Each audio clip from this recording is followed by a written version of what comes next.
안녕하세요. 레버리지랜드에 오신 것을 환영합니다. 2025년 3월 5일 수요일 오늘의 증시 날씨 장대비가 멈췄다. 미국 증시가 극심한 변동성 속에 갈피를 못 잡다가 장막판 꼬꾸라지는가 싶더니 시간의 거래에서 일제히 상승하며 대부분의 섹터들이 양전했다. 레버리지랜드에서 집계하는 단일 등락률은 시간의 거래를 포함한 것이기에 실제 장마감 지수와는 다소 차이가 있음을 알려드린다. 그동안 너무 많이 빠졌던 반도체가 모처럼 1.52% 상승하며 하락세를 돌려세운 것이 오늘의 가장 큰 소득이다. 하지만 나머지 지수들은 오늘도 폭망하는가 싶었으나 결국에는 말아올리며 더 이상의 하락은 용납하지 않는 모습이다. 다음은 간밤에 나온 주요 증시 뉴스들이다. 먼저 관세 전쟁이 본격적으로 전개되는 가운데 중국을 비롯한 캐나다와 멕시코 모두 보복 관세를 예고해서 상황이 격화되고 있다. 이에 대해 트럼프는 그러면 추가 관세를 때릴 것이라고 맞불을 놓아 시장을 심란하게 하고 있다. 한편 연초부터 딥시크 충격에 정신이 없는 시장에 이번에는 텐센트에서도 AI 챗봇을 출시해서 화제다. 참고로 이 챗봇은 현재 애플 스토어에서 딥시크를 제치고 다운로드 순위 1위를 기록 중이다. 한편 미국에서는 가상자산 비축을 위한 TF팀이 본격적으로 꾸려고 있는 가운데 비트코인이 과연 언제쯤 10만 달러를 회복할지가 세간의 관심사다. 7만 달러까지 빠진다는 예상부터 연말 15만 달러. 예측까지 의견이 분분한 가운데 이번 3월 비트코인의 행보가 갈수록 흥미진진해진다. 다음은 주요 증시 전망 소식들이다. 먼저 바클레이즈는 시장이 관세 고통으로 인해 당분간 힘들 것이라고 예상했다. 노무라 역시 관세 정책을 철회하지 않는 한 답이 없다고 푸념한다.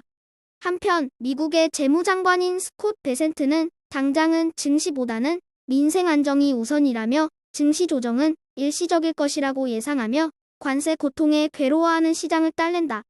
3배수 레버리지 ETF가 어수선한 분위기 속에 그래도 오늘은 반도체가 살아나며 한숨 돌렸다. 그리고 미국과는 반대로 중국의 YINN과 한국의 KORU는 나름 짱짱한 모습을 보여주고 있어 화제다. 특히나 중국 기술주들의 재평가 분위기 속에 홍콩항생 중심의 ETF인 YINN은 오늘도 5.51% 상승하며 40달러 선까지 치고 올라오는 모습이다. 그리고 오늘은 미국의 지역은행 ETF인 DPST가 무려 10% 넘게 폭락했는데 그 이유를 찾아보니 관세로 인한 경기 침체 우려에 모든 금융업종이 폭락했는데 이는 2023년 지역은행 위기 사태 이후 하루 최대 손실폭이라고 한다. 2배수 레버리지 ETF도 대부분의 종목들이 상승 마감하며 분위기 반전에 성공했다. 오늘도 중국 테크주 C웹은 6.47% 올라주며 최근의 상승 분위기를 이어갔다. 그리고 최근 가장 관심이 가는 비트코인 ETF BITU는 장 초반 7% 넘게 폭락하더니 장막판에 모두 말아올리며 양전의 성공에 눈길을 끈다. 가상화폐와 관련된 호재 소식들은 여기저기 만연한 가운데 과연 여기서 더 치고 나갈 수 있을지 오늘 밤이 기대된다. 3배수를 역으로 추종하는 곧버스 ETF가 오늘은 연승 행진에 제동이 걸리며 잠시 숨고르기에 들어갔다. 반도체를 만신창이가 되도록 두들겨 패던 곧버스가 뭔가를 보더니 갑자기 동작을 멈추고 얼어붙는다. 브로드컴이 늠름한 모습으로 이제 그만하라고 소리치자 깨갱하는 곧버스. 오늘 밤 장마감 후 발표되는 브로드컴의 실적 결과가 영 찝찝한 곧버스는 일단은 잠시 후퇴하며 분위기를 관망한다. 다음은 불GTN 내 개별 종목들 소식이다. 오늘은 인텔을 제외한 대부분의 반도체 종목들이 일제히 힘을 내주며 불지의 하락세를 그나마 최소화시켜주었다. 하지만 인텔과 테슬라가 모처럼의 상승 분위기에 찬물을 끼얹으며 불GTN은 무려 4개월 만에 다시 130달러 밑으로 떨어지고 말았다. 이제 오늘 밤에 나오는 브로드컴의 실적 결과에 따라 100달러 초반으로 굴러떨어지느냐 150달러대까지 치고 올라오느냐가 결정될 것으로 보여지는 가운데 더 이상 물러설 곳이 없는 불GTN의 대반격을 기대해본다. 오늘의 추천 종목은 노티커스 로보틱스이다. 최근 로봇 관련 종목들의 주가 흐름이 완전히 엉망진창이다. 대부분의 종목들이 반토막난 가운데 경우에 따라서는 3분의 1로 쪼그라든 종목들도 즐비하다.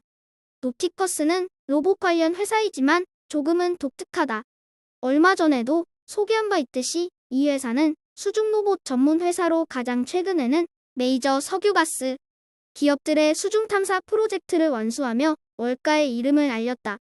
혁신적이고도 독보적인 수중 로봇 개발 기술로 무궁무진한 바닷속 자원을 탐사하며 새 시대를 열어갈 것으로 기대되는 노티커스 로보틱스를 오늘의 템버거 후보 종목으로 과감하게 추천해본다. 요즘은 자고 일어나면 폭락해 있다 보니 주식창을 보기가 무서울 정도다. 최근 일주일간의 변동성은 참 오랜만에 겪는 공포인 듯하다. 날이 추워져 꽁꽁 얼어붙어 버리면 따뜻했던 날들을 어느새 잊어버리고 그러다가 다시 따뜻한 봄날이 찾아오면 매서웠던 겨울 한파를 망각한다. 최신성 편향에서 벗어나서 상황을 냉정하게 바라볼 수 있어야 그 안에서 기회도 엿볼 수 있는 것이라고 생각한다. 기억해두자. 겨울옷은 여름에 사야 싸고 여름옷은 겨울에 사야 싸다. 지금의 조정장을 평소 사고 싶었던 옷들을 장만할 수 있는 감사한 박앤세일 기간이라고 생각하자. 돈이 없어서 못 산다고 투정 부리지도 말자. 다 같이 싸잡아서 도매금으로 떨어지는 지금과 같은 대세 하락장이야말로 애매한 종목을 팔고 평소에 더 좋다고 생각했던 종목들을 매수할 수 있는 절호의 기회다. 그렇기에 상승장도 즐겁고 하락장도 즐겁다. 비가 오나 눈이 오나 즐거움을 잃지 않는 명랑한 투자자가 되자. 아무쪼록 오늘의 영상이 투자에 작은 도움이나마 되었기를 바라며 내일 더 좋은 소식과 함께 찾아뵙겠습니다. 감사합니다. 행복한 하루 되세요.